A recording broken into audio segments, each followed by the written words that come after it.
इसके अंदर है, इबादत भी इसके अंदर है और मामलात भी, तमाम चीजें इसी के तारीफ के अंदर आते हैं। ये उस वक्त हम कह सकते हैं कि हम पूरे अपने मजबूत पर है और हम अपने अकीदे पर है। जमात इस्लामी हिंद को चंदना तो इसी की तरफ से कुरान में सूरह शूरा में अल्लाह ताला बयान फरमाता है, बस तुम इसकी तरफ दावत दो जैसा कि तुम्हें हुक्म दिया गया है, इस चीज पर जम जाओ और उनकी ख्वाहिशात की पैरवी मत करो। इस पर अल्लाह ताला यहाँ पर 3 चीजों का हुक्म देता है नबी करीम सल्लल्लाहु अलैहि वसल्लम को। सबसे पहले इस चीज की तरफ है दावत देना, यानी जो दीन को हम एक निजाम हयात मानते हैं, इसको लोगों को सामने दावत देना, चाहे उसके लोग माने या ना माने, इसके रास्ते में कितने भी रुकावटें क्यों ना पड़े, इस दीन को हमें दावत लोगों के सामने मुकम्मल तौर से हमको रखना चाहिए दूध के साथ, यानी उसके अंदर एक स्थिरत्व बताना इसका एक अहम तकाजा है। तीसरी बात है, इसके अंदर किसी किस्म की नफ्सी ख्वाहिशात की पैरवी ना करें, यानी लोगों के तरफ से या दुनिया की तरफ से इसके किसी तरह की रुकावटें आए, चाहे अपने नफ्स की तरफ से भी आओ, अपने खानदान की तरफ से भी आओ, अपने माशरे की तरफ से आओ, हर किस्म की रुकावटों से आगे बढ़ते हुए इस दीन को कायम करने के लिए कोशिश करना चाहिए, तड़प रखते हो। यानी ये दीन सिर्फ मुसलमानों के लिए नहीं या किसी एक खास कौम के लिए या किसी एक खास नस्ल के लिए आया हुआ दीन नहीं है, ये एक आफाकी दीन है और दीन को तमाम बंदगाने खुदा तक, तमाम इंसानों तक पहुंचाने का भी ये हमारी जिम्मेदारी है। अहमदीन अपना नज़्ब रखने का मानी ये भी है कि हमारा जो दीन हम तक पहुंचा नबी करीम सल्लल्लाहु अलैहि वसल्लम के जरिए से, इस दीन को तमाम इंसानों तक पहुंचाने का भी हमें तड़प रखते हों और इसके लिए और लोगों तक दीन को ले जाने के तबलीग के जो भी जराए हो, इस जराए को हमें एक गनीमत जानते हुए लोगों तक ले आने का हमें कोशिश करें। हम इस नज़्ब के लिए अपना जान, अपना माल और सब कुछ कुर्बान देने के लिए अपने आप को तैयार रखें।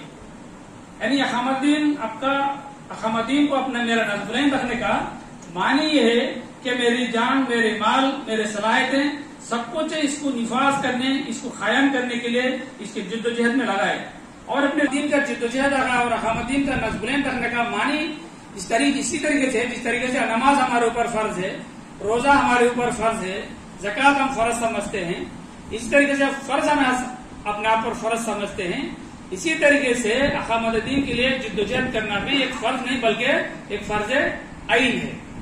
और जिस तरीके से हमें नमाज को छोड़ना नहीं चाहते, हम उसको नमाज अगर से छूट भी जाते हैं तो हम उसको खजा करते हैं और हमें जब रोजा भी जो रोजा रखने की कुव्वत रखते हैं तो जहद को भी एक नफिल इबादत नहीं बल्कि जिस तरीके से दूसरे इबादत के मामले में जो हम जिस तरीके से हसास होते हैं, शऊर रखते हैं, इसी तरीके से इसके लिए जिद्दोजहद करना को भी एक फर्ज समझते हैं। यानी ये 5 चीजें हैं जो अहमदीन का नज़्ब रखते हैं, ये इस बात को हमें समझना जरूरी है।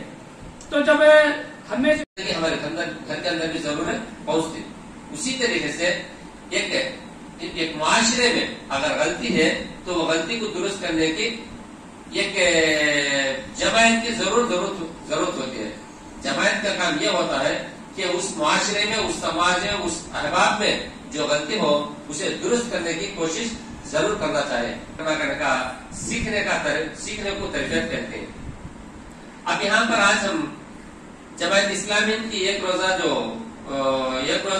तरबियत के मुकाम पर हम यहाँ पर उसी लिए शामिल हुए कि जमायत भी अव्वल से लेकर अब तक भी समाज की, अफराद की एक नशोनुमा के लिए, अफराद की अच्छाई के लिए कोशिश करती है और तरबियत करती है। उसी जीवन में ही हम यहाँ पर आज बैठे हैं।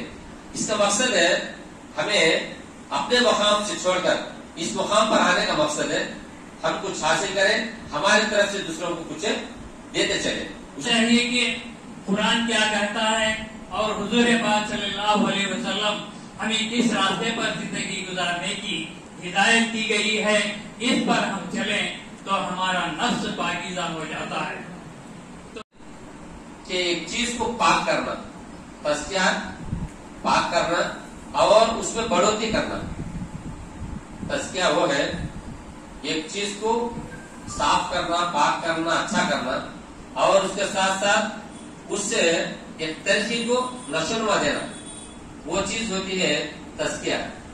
اب تزکیہ کے حساب میں دیکھا جائے تزکیہ کیوں ضرورت ہے؟ اصل میں تزکیہ وہ ہے ہر انسان اپنے نفس پر دیکھے، اپنے نفس میں جھانک کر دیکھے اور جھانک کر دیکھ اللہ کی جو راستہ بتایا ہوا طریقہ ہے اس میں آگے بڑھنے کی کوشش کی جائے. یہاں پر ہے یہ تزکیہ کرنے کی چیزیں 2-3 قسم کی ہے. نمبر 1 انفرادی تزکیہ کی ضرورت ہے اور اجتماعی کی تزکیہ کی ضرورت ہے اور معاشرتی تزکیہ کی ضرورت ہے.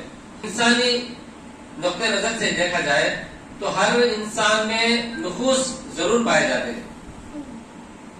فرشتوں کے سوا پیغمبروں سے بھی نقوص، غلطیاں وغیرہ خصوصاً ہوتے جاتے ہیں. شیطان ایک وسوسہ انسان میں ڈالتا ہے، ہر انسان سے کمی کرنے، ہر انسان سے نقصان کرنے کی کوشش کرتا رہتا ہے. تو ایک آدھا موقع پر ہر انسان سے فطرتاً وہ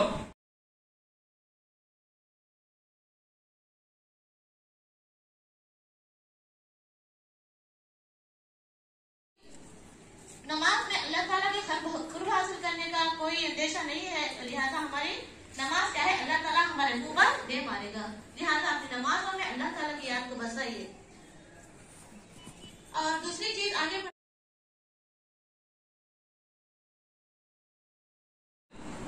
کہ ایک چیز کو پاک کرنا، تزکیہ پاک کرنا اور اس میں بڑھوتری کرنا. تزکیہ وہ ہے ایک چیز کو صاف کرنا، پاک کرنا، اچھا کرنا، اور اس کے ساتھ ساتھ اس سے ایک ترقی کو نشوونما دینا. وہ چیز ہوتی ہے تزکیہ. اب تزکیہ کے حساب میں دیکھا جائے تزکیہ کیوں ضرورت ہے؟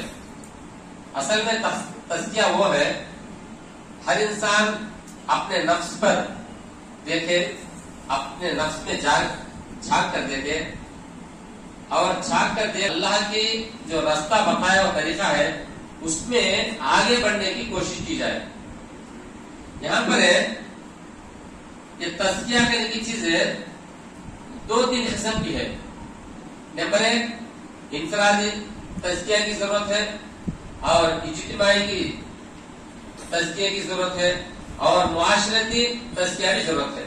انسانی نقطۂ نظر سے دیکھا جائے تو ہر انسان میں نقوص ضرور پائے جاتے ہیں. فرشتوں کے سوا پیغمبروں سے بھی نقوص، غلطیاں وغیرہ خصوصاً ہوتے جاتے ہیں. شیطان ایک وسوسہ انسان میں ڈالتا ہے، ہر انسان سے کمی کرنے، ہر انسان سے نقصان کرنے کی کوشش کرتا رہتا ہے. تو ایک آدھا موقع پر ہر انسان سے فطرتاً وہ